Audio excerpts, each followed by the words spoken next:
Assalamualaikum warahmatullahi wabarakatuh. Alhamdulillahirabbil alamin wassalatu wassalamu ala asrofil mursalin sayyidina Muhammadin wa ala alihi washabbihi ajma'in. Bismillahi tawakkaltu ilallah. Bismillahi tawassaltu ilallah. Bismillahi la haula wala quwwata illa billahil azim. Qala Allah ta'ala fi kitabil aziz. A'udzu billahi minasyaitonir rajim. Bismillahirrahmanirrahim. Inna Allaha malaikatahu yusholluna 'alan nabi ya ayyuhalladzina amanu shollu 'alaihi wa sallimu taslima. Allahumma shalli wa sallim ala sayyidina Muhammadin wa ala alihi wa sahbihi ajma'in. Amma ba'du. Alhamdulillah, yang terhormat dan yang sangat saya hormati segenap tokoh masyarakat, para hadirin jamaah tahlil, jamaah takziah, wabil khusus Kiai Rahmat selaku tokoh masyarakat dengan juga Kiai Isalihin dan segenap tokoh masyarakat semuanya, wabil khusus dari keluarga duka Bapak Haji Muhammad Kumpul ya. Dan juga kepada seluruh keluarga duka saya menyampaikan rasa duka yang sedalam-dalamnya atas keangkatan beliau. Mudah-mudahan dengan doa bersama, dengan keagungan bulan Maulid ini, almarhum diampuni seluruh dosa-dosa oleh Allah Subhanahu wa taala, diterima seluruh amal ibadahnya, ditempatkan di surganya Allah. Sementara keluarga yang ditinggalkan mudah-mudahan diberikan kesabaran, ketabahan dan kekuatan iman.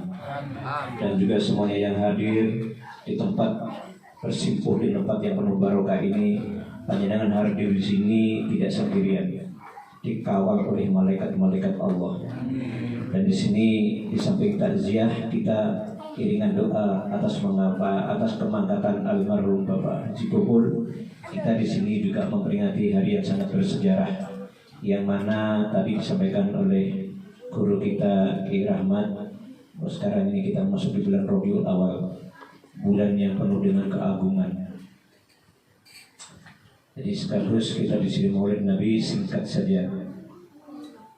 Kanjeng Nabi dihadirkan ke dunia tidak ada lain, tujuannya satu, untuk meluruskan akidah dan menyempurnakan akhlak manusia. Ini yang pertama. Yang kedua, Kanjeng Nabi dihadirkan ke dunia adalah untuk tidak membeda-bedakan antara si kaya dan si miskin, tidak membeda-bedakan antara kulit putih dan kulit hitam. Tidak ada diskriminatif dalam Islam, kehadiran Kanjeng Nabi. Dan yang ketiga, Kanjeng Nabi dihadirkan ke dunia oleh Allah adalah untuk mengatur sistem politik yang benar. Dari politik itu mulai dari zaman Kanjeng Nabi sudah ada, cuma zaman sekarang ini rusak. Ya, jadi mari sekarang kita sampaikan sedikit demi sedikit masalah kenapa Kanjeng Nabi dihadirkan ke dunia. Kanjeng Nabi dilahirkan adalah untuk meluruskan akhlak, menyempurnakan ibadah, meluruskan akidah, dan menyempurnakan akhlak manusia. Ibu-ibu yang ada di sini dan juga para jamaah tahlil, para hadirin sekalian, coba kita sekarang belajar menteladani atas kehadiran dan kelahiran Gusti Kanjeng Nabi. Kalau panjenengan punya putra putri, punya anak, punya jabatan, kaya, jangan kebangga, jangan terburu bangga dulu. Karena apa? Lihat dulu sambungan hatinya kemana. Apakah hatinya sudah berisi kecintaannya kepada Allah dan kepada Rasulullah? Karena kehidupan manusia tergantung dari hati. Hati-hati bu, berisi apa hatinya? Dan sekarang di Indonesia sudah dirusak oleh paham-paham yang bertabrakan dengan Ahlussunnah wal Jamaah.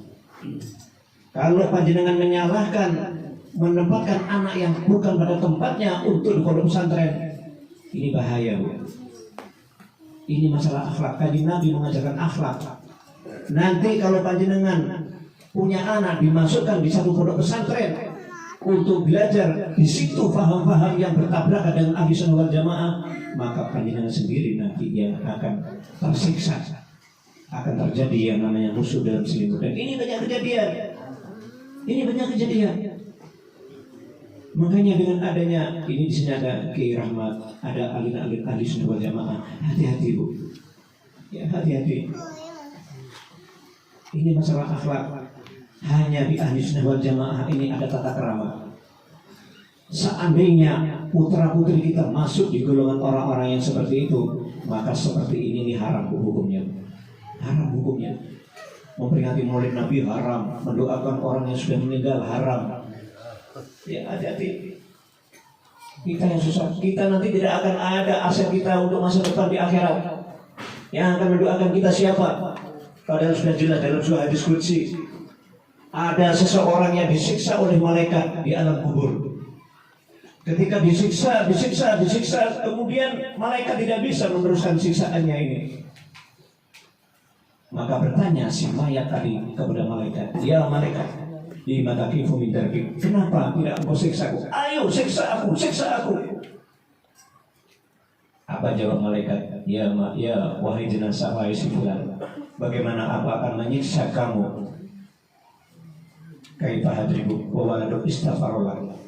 Bagaimana aku akan menyiksa kamu wa waladuk istaghfarullah, sedangkan anakmu yang ada di dunia selalu beristighfar untukmu. Ini penting Bu, tadi dibimbing oleh guru kita Kiai Rahmat untuk tawasul. Ini penting, Fatihah untuk berdoa orang tua. Kalau putra putri saya dengan panjenengan masuk di faham-faham Syiah, Wahabi, Salafi, bahaya. Tidak ada doa untuk orang tua. Hati-hati Bu. Kanjeng Nabi dihadirkan adalah untuk menuntun akhlak, untuk menyempurnakan akhlak, tata kerama kepada orang tua, kepada guru, itu ada semua. Kanjeng Nabi sempurna akhlaknya, kita ikuti. Kemudian ibadahnya Kanjeng Nabi bagaimana? Kanjeng Nabi rujukan dari akidah adalah ibadah. Ibadahnya Kanjeng Nabi bagaimana? Ini meneladani hadirnya, lahirnya Gusti Kanjeng Nabi. Kanjeng Nabi dalam menjalankan ibadah, terutama fardunya. Satu, Kanjeng Nabi selalu tepat waktu dikala mengerjakan sholat fardu. Dikala waktu maghrib, Kanjeng Nabi sholat maghrib. Dikala sholat isya, Kanjeng Nabi sholat isya. Terus waktunya selalu tepat. Pertama, Kanjeng Nabi selalu tepat kepada waktunya. Yang kedua, dalam menjalankan ibadah, Kanjeng Nabi dalam menjalankan ibadah, terutama sholat fardunya, yang kedua selalu berjamaah. Dan yang ketiga, Kanjeng Nabi dalam menjalankan ibadah sholat fardunya selalu di masjid. Kalau di tanah Arab tidak ada musola, Bu. Kalau di sini banyak musola, tidak ada masjid, jauh di musola, ramaikan, makmurkan. Ini berarti saya dengan panjenengan sudah masuk dalam ajaran Kanjeng Nabi, dan ini akan selamat selama-lamanya Bu, Bapak-bapak, Ibu sekalian. Adanya lahirnya Kanjeng Nabi kita teladani. Kita tahu ya, Kanjeng Nabi ini adalah yang sudah dicap oleh Allah, wa yutahhiruhum tathira, suci di atas segala kesucian. Bahkan ada seorang sarjana barat yang berani membuat sebuah karya tulis. Dia mengungkapkan bahwa Kanjeng Nabi adalah orang nomor 1 di dunia, ranking 1 di dunia. Dilihat dari history, dari sejarah perkembangannya. Ini seorang sarjana barat yang bernama Amerika, yang bernama Michael Hebb. Dia dalam sebuah karya tulisnya dia mengatakan, the 100 ranking of the most important person in history. Ranking 100 tokoh dari orang-orang top, orang-orang hebat seluruh dunia adalah 1 Kanjeng Nabi Muhammad. Ini orang kafir, bapak-bapak sekalian yang menulis. Siapa orang-orang hebat ini? Ini ada Listrik Thomas Alva Edison dan orang-orang hebat yang ada di dunia. Malah Kanjeng Nabi ditaruh di urutan pertama. Makanya dengan adanya hadirnya Kanjeng Nabi ini, ayo kita peringati. Kita memperingati kelahiran Kanjeng Nabi ini. 1, sholatnya 3S, sholatnya tegakkan. Yang kedua, perbanyak sholawat. Yang ketiga, sedekah. Jadi kalau ada Maulid Nabi, mungkin di temannya Kiai Rahmat entah kapan dalam waktu dekat ini atau dimanapun di sini kalau ada Maulid Nabi, wa anfus, semangat panjenengan datang. Di tempat-tempat ada Maulid Nabi, datang panjenengan di sana. Kalau perlu, wa amwal, hartanya keluarkan. ada air, kan saya niat sedekah untuk kanjeng Nabi. Niati bapak-bapak sekalian, Fatihai keluarga kita, minta syafaatnya Rasulullah. Tidak usah susah bu. Kalau ada apa-apa tidak usah kemana-mana, sudah duduk manis dengan malam riadu kepada Allah. Sholatnya, sholawatnya perbanyak, sodakohnya, niati sodakoh. Kalau diniat sodakoh, saya niat sodakoh untuk kedua orang tua saya, untuk kedua mertua saya, untuk diri saya, untuk istri, untuk anak, untuk menantu, niati sodakoh. Taruh di tempat-tempat di mana ada Maulid Nabi. Karena kenapa ada filosofi? Ini ada filosofinya ini. Buah-buahan. Ketika kanjeng Nabi lahir ke dunia, semua patung-patung yang ada di dalam Ka'bah hancur. Air Zam-Zam mutlak dengan deras. Buah-buahan pada keluar semuanya. Tanaman-tanaman banyak yang berbuah. Makanya kalau di mana-mana itu ada filosofinya. Bahkan dalam satu yang dikarang oleh, ada salah satu kitab yang dikarang oleh Habib Anis Al-Habsisul, kitab Buyatus Sa'adah insyaallah. Itu dalam sebuah karya tulis beliau, dalam sebuah kitab karangannya beliau. Kerikil yang ada di dekat saya dengan kanjeng ini akan menjadi saksi. Tanaman-tanamannya akan menjadi saksi nanti.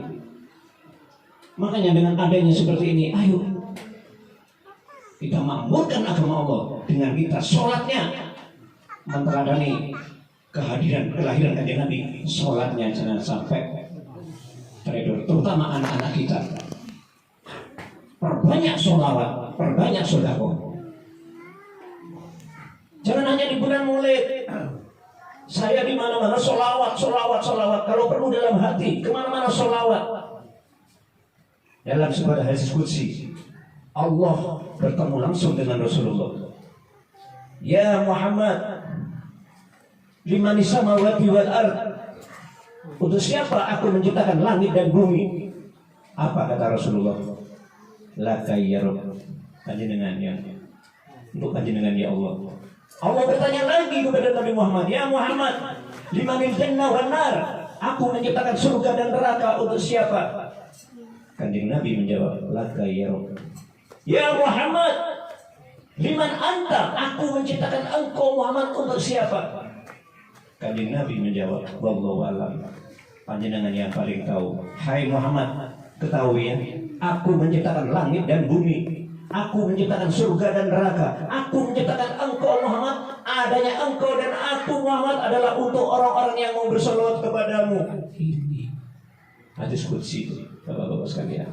Artinya apa ini? Kalau kita tidak banyak solawat pintu langit dibuka. Kalau kita tidak bersolawat, maka Allah sudah menyediakan neraka. Ini hadis qudsi. Makanya satu-satunya bacaan yang tidak ada tendensinya, walaupun panjenengan baca sholawat riya, ingin disanjung orang, ingin dipuji orang, wah, satu sholawat 10 rahmat, tetap dapat pahala. Kalau sedekah tidak dapat, sholat tapi yang disanjung tidak dapat. Tapi kalau sholawat dimanapun, kapanpun, maaf, tak harus minimal. Mungkin saya belum cerita kepada sahabat saya termasuk guru saya Ustaz Rahmat. Saya 4 bulan yang lalu sudah saya punya kejadian tuh, bapak-bapak. Maaf ya, ukurannya anak saya itu mati, kepalanya pecah, kecelakaan. Ini dagunya ini patah, tidak sadar, matanya bengkak, keluar darah kanan kiri, muntah darah, telinga darah, hidung darah. Saya sudah pasrah. Akhirnya saya baca surah Jibril. Saya sama Habib Lutfi, Beb, kalau kemana-mana jangan tinggalkan. Saya akrab dengan Habib Lutfi Pekalongan. Tolong Beb, baca sholawat Jibril 16.000. Anak saya bacakan sholawat Jibril, air putih saya campur dengan sedikit air Zam-Zam. Saya bacakan khusus sholawat Jibril. Ini saya ijazahkan ke panjenengan. Jadi kalau ada apa masalah ekonomi, anak yang keras hatinya, istri yang berani, yang macam-macam, bacakan sholawat Jibril. Riyadhah panjenengan malam. Alhamdulillah, anak saya tidak sadar 10 jam. Ukurannya mati. Bukannya mati, tapi alhamdulillah saya kasih air Zam-Zam dengan barokah sholawat. Alhamdulillah kembali semula. Besoknya langsung ini putih matanya. Ini darah yang namanya darah. Alhamdulillah, alhamdulillah. Hebat sholawat. Sudah berbanyak. Jangan kemanapun sholawat. Apalagi punya kebutuhan. Ya. Saya mau tidak mau dengan panjenengan ini semuanya hidup ini pasti ada kebutuhan. Satu, kita butuh ibadah kepada Allah. Kebutuhan kita butuh ibadah. Bukan Allah yang butuh, kita yang butuh kepada Allah. Ya minta kita. Perkuat diri kita. Satu, kita butuh ibadah kepada Allah. Yang kedua, kita butuh kekuatan lahir dan batin. Paksa diri ini dipaksa. Kalau kita sudah kecantikan yang namanya sifat malas, hancur. Al-Ghazali, sifat malas itu menghancurkan para umat-umat terdahulu. Mau sholat malam malas, mau sholat fardu malas, mau bekerja malas. Ya sudah, tidak dapat apa-apa. Jangan turuti sifat malas itu. Iya, paksa walaupun hanya 5 menit. Bangun tahajud, doakan kedua orang tua, doakan kedua mertua, doakan istrinya. Panjenengan sendiri minta kepada Allah, berilah aku kekuatan lahir dan batin ya Allah. Kalau kita sudah sakit, tidak bisa apa-apa, baru hanya hati yang berbicara. Mau melakukan tidak bisa. Kedua, kita butuh kekuatan lahir dan batin. Kita butuh minta kepada Allah. Yang ketiga, kita butuh ekonomi, minta kepada Allah. Dan yang ketiga, kita butuh hidayah. Dengan Fatihah ini makanya ini ada hikmahnya. Kita dengan adanya seperti ini, ya, kita teringat dengan takziah di tempat ini. Siapapun nanti pada akhirnya akan seperti ini. Akan seperti ini kita. Syaratnya orang mati tidak harus tua, tidak harus sakit. Karena hukum kullu nafsin dha'iqatul maut. Setiap yang bernyawa akan mati. Dan kalau kita sudah mati, bapak-bapak sekalian, ya, kalau kita sudah mati, ini terbagi menjadi berapa? 3. Satu, ini bagiannya Allah. Yang kedua, bagiannya ulat, belatung. Yang ketiga, bagian kita sendiri. Di dalam anatomi tubuh kita, apa bagiannya yang ada di dalam diri kita? Bagian Allah. Milik Allah itu apa? Roh yang ada di jasad saya dengan panjenengan ini, kalau sudah dicabut oleh malaikat, larinya kemana? Larinya ke Allah. Karena miliknya Allah. Yang kedua, milik belatung. Ini tidak ada yang kaya, tidak ada yang ganteng, tidak ada yang cantik. Kalau sudah masuk ke liang kubur, kita habis, namanya kulit daging, tinggal tulang-tulangnya. Milik siapa? Milik belatung. Yang ketiga, milik saya dengan panjenengan semuanya. Apa? Amal. Ayyukum ahsanu amalan. Makanya kalau kita punya putra putri, didik dengan ilmu ahli sunnah wal jamaah, biar selalu berkirim doa kepada kedua orang tua. Nanti pada akhirnya akan ada namanya hukum kausalitas sebab akibat. Anak pasti akan mendoakan kita. Pasti akan mendoakan kita. Ini penting, dan ini akan mendampingi Fatihahnya seorang anak kepada kedua orang tua ketika hidup. Saya kalau kemana-mana mampir pikir, saya Fatihah. Ayo kita Fatihah orang tua, mertua yang masih ada, kita Fatihah, mudah-mudahan diberikan barokah umur dan banyak dimuliakan. Itu. Yang kedua, orang tua yang sudah tidak ada, mertua tidak ada, mudah-mudahan dengan barokah Fatihah diampuni dosa-dosanya. Dan Fatihah ini akan mendampingi terus, Bu, bapak-bapak sekalian. Ya, saya dengan panjenengan kan sudah masuk ke liang kubur, sudah kaku ada di liang lahat. Ini tinggal nunggu saat-saat kiamat. Berapa tahun setelah kematian kita kiamat? Bisa 1 tahun setelah kematian manusia, bisa 10 tahun, bisa 1000 tahun, bisa 1 juta tahun, bisa 1 miliar tahun. Kita sementara membujur kaku ada di alam kubur, menunggu saat kiamat. Maka yang akan menemani adalah amal kita. Saya kira ini saja sedikit, mudah-mudahan ada manfaatnya. Ya, tidak malam-malam. Terima kasih dari saya. Sekali lagi, mudah-mudahan saya tadi ini acara yang sangat-sangat surprise sekali. Datang langsung ditodong sama beliau, oleh guru. Mari langsung ikut ya. Ya sudah, saya seminar atau nah. Saya di mana-mana begitu. Saya cinta kepada ulama-ulama Allah. Ya, terima kasih dari saya juga kepada Pak Kiai. Tokoh masyarakat di sini, wabil khusus keluarga duka dan semuanya. Dari saya akhirul kalam, terima kasih. Wassalamualaikum warahmatullahi wabarakatuh.